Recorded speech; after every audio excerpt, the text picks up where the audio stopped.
రాజులు మొదటి గ్రంథము 5వ అధ్యాయము.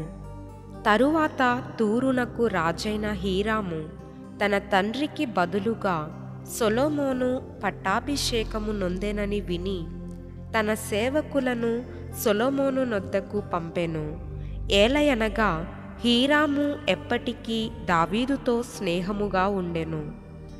హీరాము నొద్దకు సొలొమోను ఈ వర్తమానము పంపెను: యెహోవా నా తండ్రి అయిన దావీదు శత్రువులను అతని పాదముల క్రింద అణచు వరకు అన్ని వైపులను యుద్ధములు అతనికి కలిగియుండెను.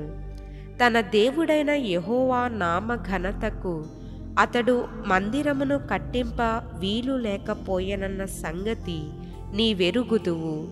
ఇప్పుడు శత్రువు ఒకడును లేకుండను, అపాయమేమియు కలుగకుండను నా దేవుడైన యెహోవా నలుదిశలను నాకు నెమ్మది దయచేసియున్నాడు. కాబట్టి నీ సింహాసనము మీద నేను నీకు బదులుగా కూర్చుండబెట్టు నీ కుమారుడు నా నామ ఘనతకు ఒక మందిరమును కట్టించునని యెహోవా నా తండ్రి అయిన దావీదునకు సెలవిచ్చినట్లు నా దేవుడైన యెహోవా నామ ఘనతకు ఒక మందిరమును కట్టించుటకు నేను ఉద్దేశము గలవాడనై ఉన్నాను. లెబానోనులో దేవదారు మ్రానులను నరికించుటకై నాకు సెలవిమ్ము. నా సేవకులను నీ సేవకులను కలిసి పనిచేయుదురు. మ్రానులను నరుకుటయందు సీదోనీయులకు సాటి అయిన వారు మాలో ఎవరునూ లేరని నీకు తెలియును గనుక నీ ఏర్పాటు చొప్పున నేను నీ సేవకుల జీతము నీకిచ్చెదను అనెను.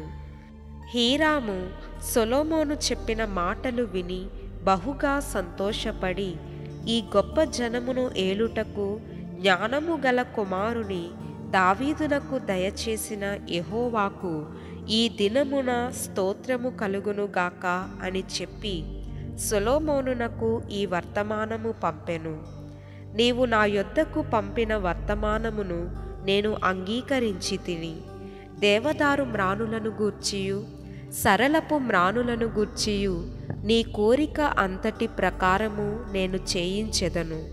నా సేవకులు వాటిని లెబానోను నుండి సముద్రము నొద్దకు తెచ్చెదరు. అప్పుడు వాటిని తెప్పలుగా కట్టించి నీవు నాకు నిర్ణయించు స్థలమునకు సముద్రము మీద చేరునట్లు చేసి అక్కడ అవి నీకు అప్పగింపబడు బందోబస్తు నేను చేయుదును. నీవు వాటిని తీసుకొందువు. ఇందును గూర్చి నీవు నా కోరిక చొప్పున జరిగించి నా ఇంటి వారి సంరక్షణ కొరకు ఆహారము ఇచ్చెదవు.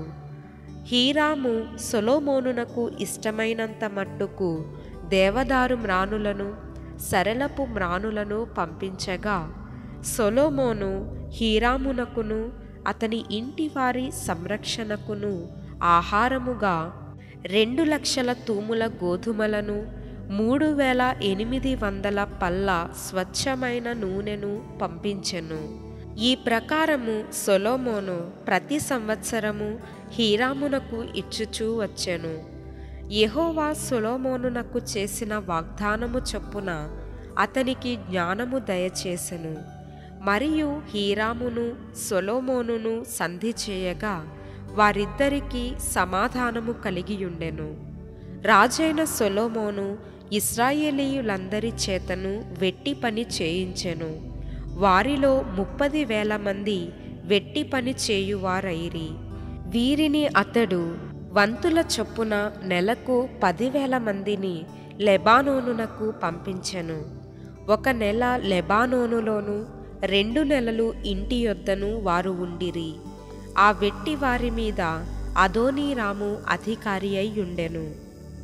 మరియు సొలొమోనునకు బరువులు మోయువారు 70,000 మందియు, పర్వతములందు మ్రానులు నరకువారు 80,000 మందియు నుండిరి. వీరు కాక పని మీదనున్న సొలొమోను శిల్పకారులకు అధికారులు 3,300 మంది. వీరు పనివారి మీద అధికారులై ఉండిరి. రాజు సెలవీయగా వారు మందిరము యొక్క పునాదిని చెక్కిన రాళ్లతో వేయుటకు గొప్ప రాళ్లను, మిక్కిలి వెలగల రాళ్లను తెప్పించిరి.